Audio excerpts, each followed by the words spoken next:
With less than 24 hours before the NHL draft starts, the trades and rumors continue to get stranger and stranger. Find out how the Jets are involved on tonight's episode of Locked On Winnipeg Jets.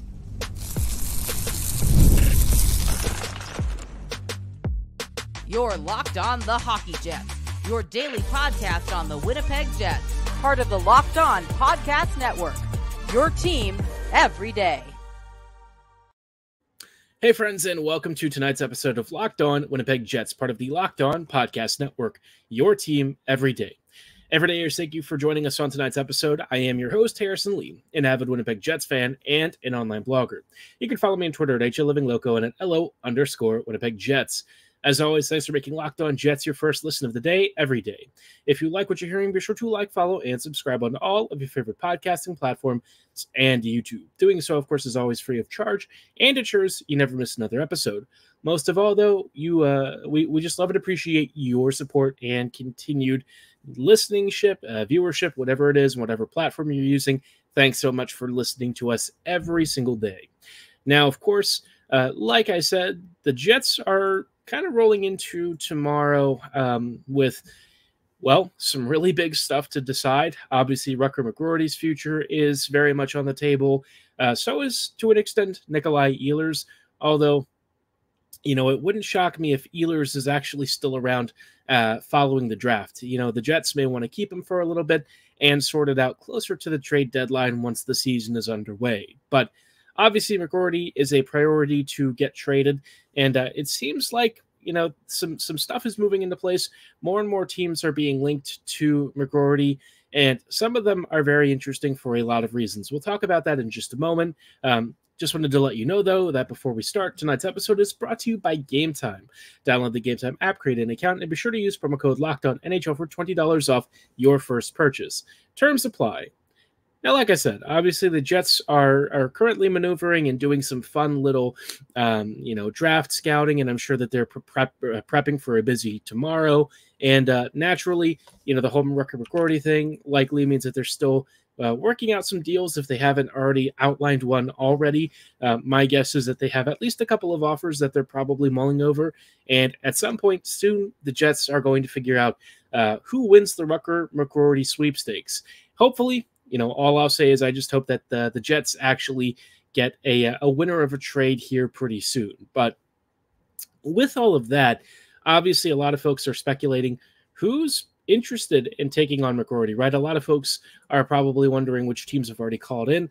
And it sounds like Boston, Columbus, the Islanders, and at least a couple of others have touched base with the Jets, which is interesting. And out of all of this, Winnipeg Sports Talk was talking about, you know, the whole McGroarty thing and stuff. And one name that did kind of surface is, you heard me talk about Columbus.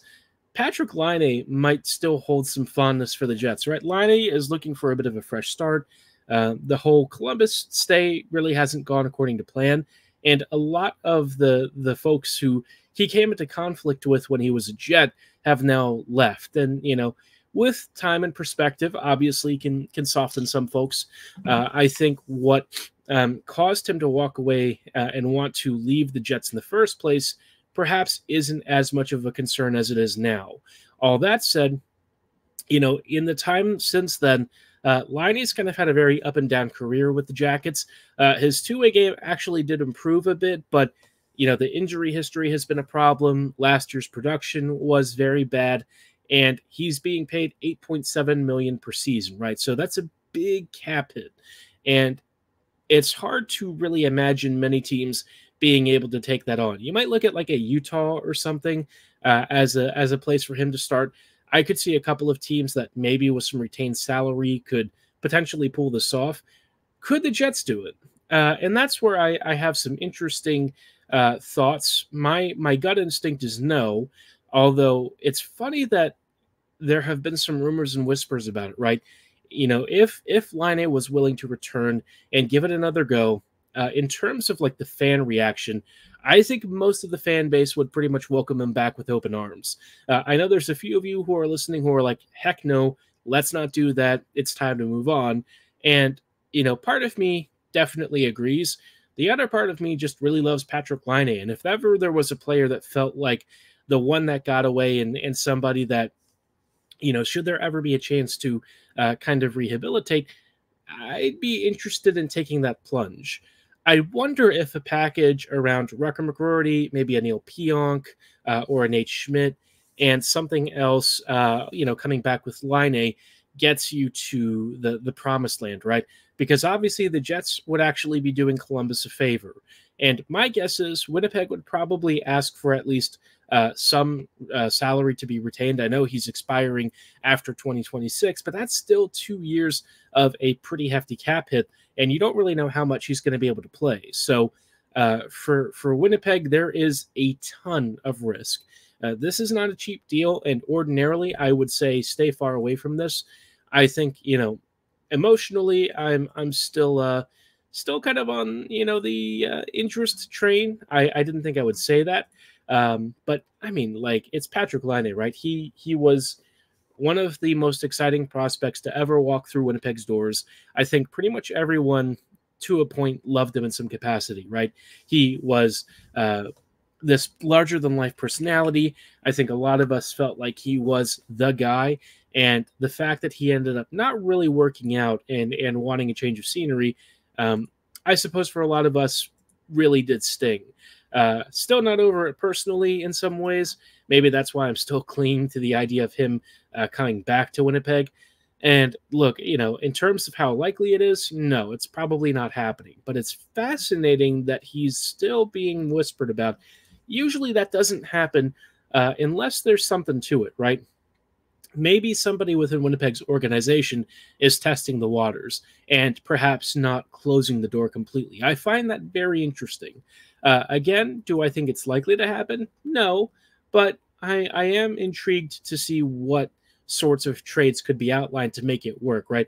How much salary would Columbus have to eat, right? Would it be partly a thing where you swap one of your aging defenders who's kind of overpaid but is expiring after 1 year to kind of give Columbus some cap relief and to also unclog a spot on the Jets blue line?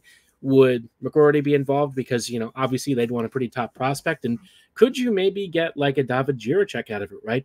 You have a player with a lot of promise, perhaps still a little bit of an underdeveloped prospect, somebody who's still a little bit raw, but in time could become a really valuable member of Winnipeg's blue line of the future. I would be interested, right? And if the Jets had to add some stuff, obviously I'm totally okay with that. I think, there's probably a framework where you could somehow make that work. Now, again, is it likely? No. I tend to lean towards this being, generally speaking, out of Winnipeg's reach. But what I will say is it's exciting that it could happen. It's funny that it's even a consideration. I never thought we'd kind of come full circle, but, we've whispered about it before, mostly in the, wow, it'd be kind of funny if that somehow came true. And now it seems like there's a little more official consideration. And again, it would take a lot for it to come to fruition. But, Columbus being one of the teams to check in on the Jets about McGroarty and also having a couple of disgruntled players who are maybe looking for a change of scenery makes me think that there's more to it, right? The Islanders don't really have a lot that I think the Jets would be willing to part with. Or I don't think the Islanders have a lot that they would be willing to part with for McGroarty, and for some of the other teams that might be calling about him. I heard Boston, in that mix, but I can't imagine what the Bruins would really be able to offer the Jets. Winnipeg would be looking for probably, some young talent that can help the Jets in the immediate future rather than having to wait for a while. And I just don't think that's where a lot of these teams are. But Columbus kind of could actually fit that, that particular need. So I'm interested, right? I'm a lot more interested than I thought I would be. Even if nothing comes of it, I think it's fascinating that we're even able to talk about it and that it's a rumor again. So yeah, fascinating. Intrigued to know more, but we'll have to kind of wait until tomorrow. And speaking of that, obviously, the draft is rolling up here, and increasingly there is a need for the Jets to kind of sort this out sooner rather than later. We'll talk about how much time the Jets realistically have to make some major decisions, whether it comes to buyouts or, ultimately making some trades and stuff, who might be able to help Winnipeg cut some cap salary or cap hits, and also figuring out, At the end of all of this, what is this team going to look like? We'll talk about that in just a little bit. But before we go any further, I did want to let you know about our friends and partners at Game Time. When it comes to buying tickets, we all know how frustrating it can be. There's always surprise charges. And sometimes when you're spending a lot of money, you know what? You're taking a bit of a blind leap, right? You see a seat map, you sort of know what the view is like, but you're mostly just imagining it, right? Game Time totally gets it. They've been through the same process as we have at some point, and they know that ticket buying is not a pleasant experience. That's why they want to offer you last-minute deals, all-in prices, views from your seat, all backed with their lowest price guarantee and event cancellation protection. Game Time is so good that it's become an authorized ticket marketplace of Major League Baseball, which makes getting tickets faster and easier. And best of all, prices on the Game Time app actually go down the closer it gets to first pitch. If you love zone deals, flash deals, and killer last-minute savings, Game Time is absolutely the choice for you. I'm already thinking about using them to get some Orioles tickets here coming up pretty soon. Obviously, Orioles baseball is in full swing, and hey, Baltimore's pretty good, but maybe you're also trying to check out the good old Blue Jays, and you want to head out to their stadium, but you want to save a little bit of cash. Well, if you're interested in getting a quick last-minute deal, be sure to download the Game Time app. Help them or help yourself really take the guesswork out of buying those next Blue Jays tickets. Just download the Game Time app, create an account, and be sure to use promo code LOCKEDONNHL for $20 off your first purchase. Terms apply. Again, create an account and be sure to use promo code LOCKEDONNHL. That's LOCKEDONNHL for $20 off. Download Game Time today. Last-minute tickets, lowest price guaranteed. Hey, friends, and welcome back to tonight's episode of Locked On Winnipeg Jets, part of the Locked On Podcast Network, your team every day. Every day, thank you so much for joining us on today's episode as we're chatting about everything leading up until tomorrow. Obviously, just under 72 hours until the draft is underway, and Winnipeg is still trying to sort out a few major details ahead of what could be a very eventful Friday and Saturday. Including like a return for, Rucker McGroarty. I think there's still some debate as to what the Jets might be after, and I think there's a lot of options that kind of sit at Winnipeg's feet. But as I mentioned earlier, time is rapidly running out for the Jets to sort of finalize some of the stuff and really make some big decisions. We'll talk about a couple of those that are upcoming and sort of the timeline for what some of these will likely entail, because not everything is going to get resolved this weekend. I think we're going to see some stuff linger around for a little bit beyond the next couple of days. But before we get to that, for all of you Fox Sports and ESPN watchers, if you find yourselves having to turn down the volume on your favorite ESPN or Fox Sports broadcast, maybe you should make the switch to Locked On Sports Today, a free 24/7 sports streaming channel programmed for you daily to bring you the biggest stories without all the screaming. Locked On Sports Today brings you can't-miss analysis, opinions, and news streaming 24/7 on YouTube or the free Amazon Fire TV channels app, all part of the Locked On Podcast Network, your team every day. Now, like I said, with the draft rolling up here pretty soon, the Jets have some pretty big decisions to make, and I think one of them is very obvious, right? They have to figure out what they want in a Rucker McGroarty deal, and I think the Jets are going to try and straddle that line between futures and present. I think the Jets are going to be looking for probably maybe a mid-round pick or something, and of course like a young roster player. That's often the sort of ask that you see a lot of teams make.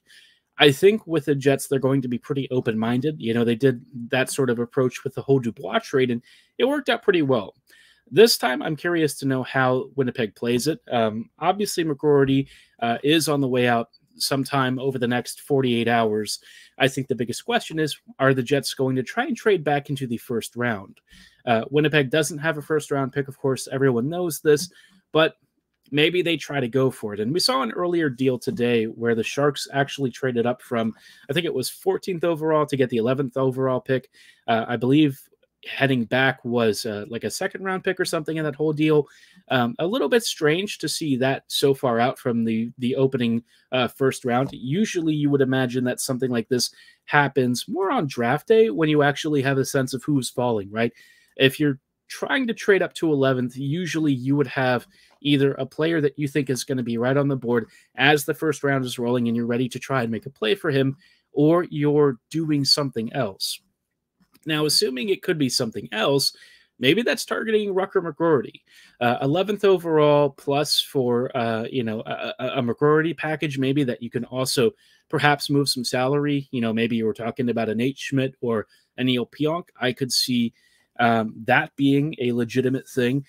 Personally, I don't know if I love that. I kind of wonder what happens if you try to do these like cap dumps and McGroarty trade as separate transactions, but then, obviously you're going to have to pay assets if you want to move Schmidt or Pionk. Although I wonder if Pionk might actually be attractive to some team, right? Apparently Jake Wallman was actually attractive to some folks and they were willing to make an offer, but Steve Yzerman didn't really take the time to go shopping his name around all that much. He just found a partner that he thought could apparently work, and that's sort of what happened after that. So maybe Pionk actually has real trade value. Either way, right, I think that you have a lot of interesting options, and I think the Jets are going to probably pull off a trade sometime within the either the morning or the early afternoon, probably a few hours in advance. I'm sure that they're already sort of lining up what sort of draft prospects they might be going for. But if they could get to 11th overall, I mean, it's intriguing. I would almost be interested in trading back if the Jets land that pick as part of the whole deal. I think if you go later in the first round and also add a few other depth picks, I think that's more preferable.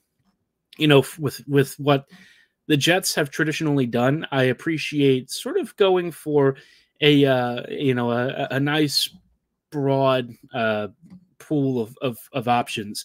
Adding more prospects and more lottery tickets to your arsenal, to me, really can't be a bad idea, especially because 11th overall this year is not as highly thought of as some of the other picks. I think it's still a very good pick, don't get me wrong, and I think that there's going to be some great prospects that do fall there, and I could see the Jets hanging on to it if somebody, especially like a big puck-moving D, becomes available. But other than that, the Jets might be willing to trade back and see if they can land maybe one or two extra depth round picks to fortify, our system. The Jets are going to graduate a number of players coming up here pretty soon. A couple of prospects are likely to make the Jets this season. So you're going to have to start restocking the pool again.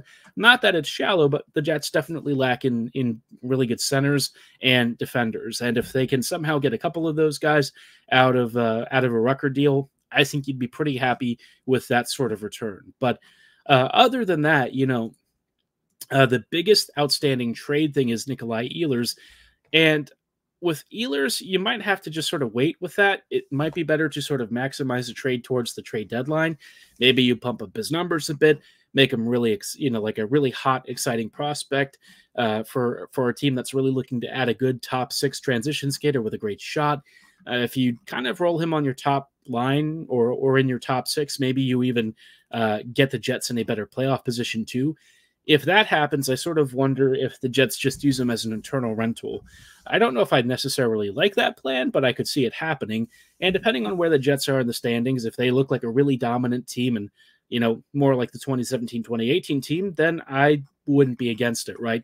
So for me, I sort of go back and forth on this. I want the Jets to not lose out on the opportunity to get assets for Ehlers. I think you don't want to let him just go for nothing. But if the Jets are in a really good playoff spot and they're actually doing really well and they look like a true contender, I would be willing to revisit that conversation a bit. Not a lot, but a bit.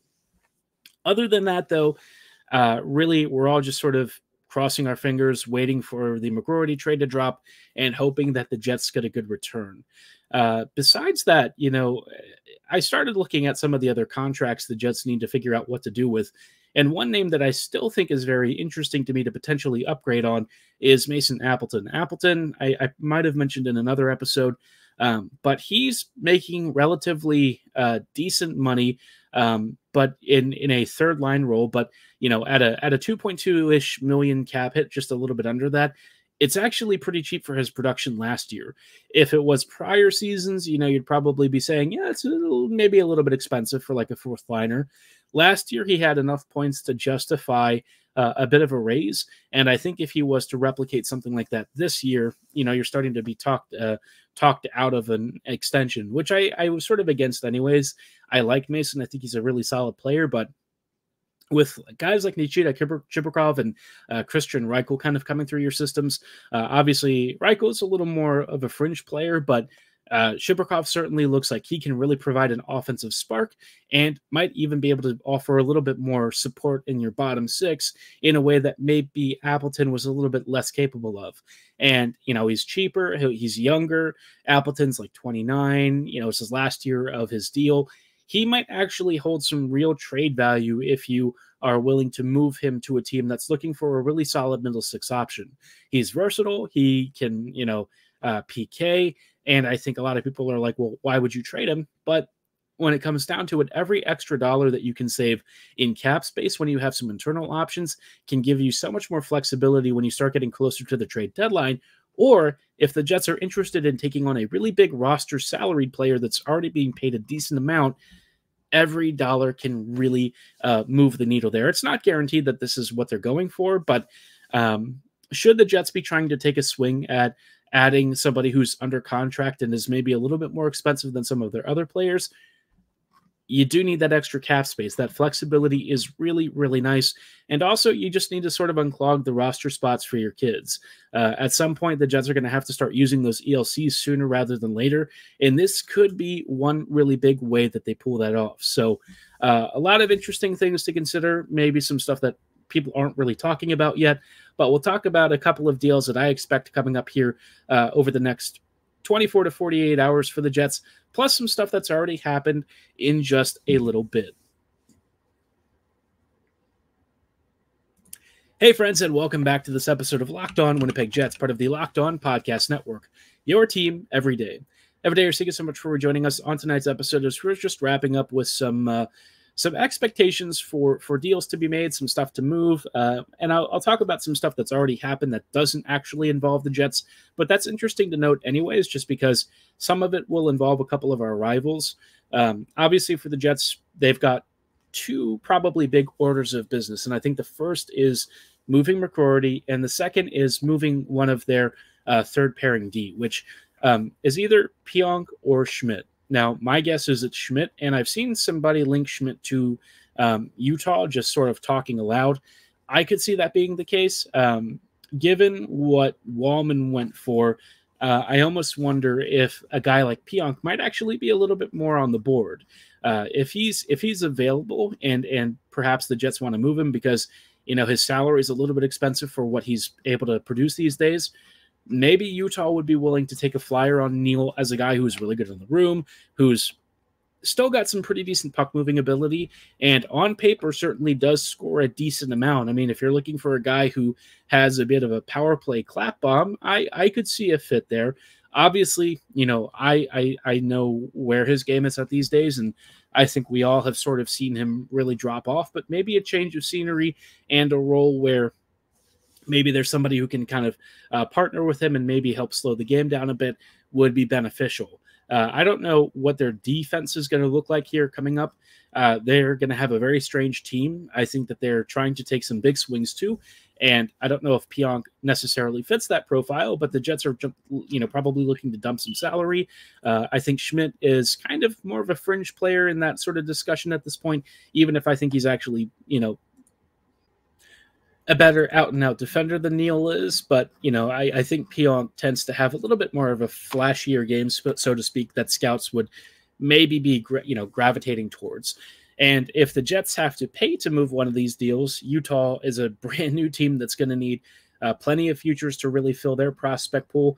Obviously they inherited something, of a foundation from Arizona, but I'm sure they're eager to really build on it. And I think that's the biggest takeaway is, they've got lots of expiring contracts. They have to sort a lot of it out. They have some prospects that are decent, but I think the biggest thing is they need to really increase the quality and depth of their pool quickly. So maybe there's a deal to be had there. In terms of like Ehlers, again, like I said, I think he's probably more of a trade deadline thing. I don't think he gets moved now. And, it'd be cool if the Jets could find a way to appease him and maybe he comes back on a 4 or 5 year deal. But I think at this point we're well past that. And maybe with his injury history and age, maybe it's just time to, part ways and move on. But already we've seen some other teams making some moves. The Caps, after trading for Dubois, which was a little strange, they have also acquired Andrew Mangiapane for a second-round pick in next year's draft. From my perspective, I think the Flames kind of lost out here. I know that Mangiapane's cap hit is a little bit on the larger side, but I feel like a second rounder for what Mangiapane still is capable of just seems not great, right? He would be an upgrade for Winnipeg's top six. I think he's a really talented player, and in the right environment, I could see him really lighting it up and kind of being like that Oshie replacement. For a second rounder from next season, if your goal is to just get Ovi to the record and that's it, well, I suppose there are a lot worse things you could do, right? That's not a terrible deal. I think it makes a lot of sense for both parties. And, for the Caps, he's definitely a big upgrade. So congrats to them. Washington has been acquiring some interesting players recently. To what end? I'm still trying to figure that out. But I suppose at this point, they're just hoping to get Ovi to the goals record. Other dealings out there, I think the most active team has generally been Vancouver. Obviously, they had the Mikheyev trade yesterday, but today they've also had some other stuff. They have brought on Theodore Bluger back for a 2-year deal. And then Dakota Joshua also signed a big extension. Bluger was relatively cheap. I think he was like 1.75-ish million per season, something in that range, which is not bad. The Dakota Joshua one, he was like 3.2 million for 4 years, which is a bit of a gamble, I would say. With the cap going up, I think that's how they sort of look at it, is it's not that big of a deal, but it is pretty rich for a guy who only has a pretty limited sample size, but he's a fan favorite. He was probably going to test the market if he didn't see the right dollar count. So, for a player who I think they really like and who they obviously see a bit of a future with, locking him up for a reasonable price, a little bit under market, probably not the worst outcome. We also saw them re-sign Tyler Myers, our old friend, for 3 years at $3 million per, which is, in my mind, a little expensive. Tyler, at this point, he's like a third pairing guy, but they seem to really like him. I think he's native to the area. So sure, I guess that's what I'll say is sure.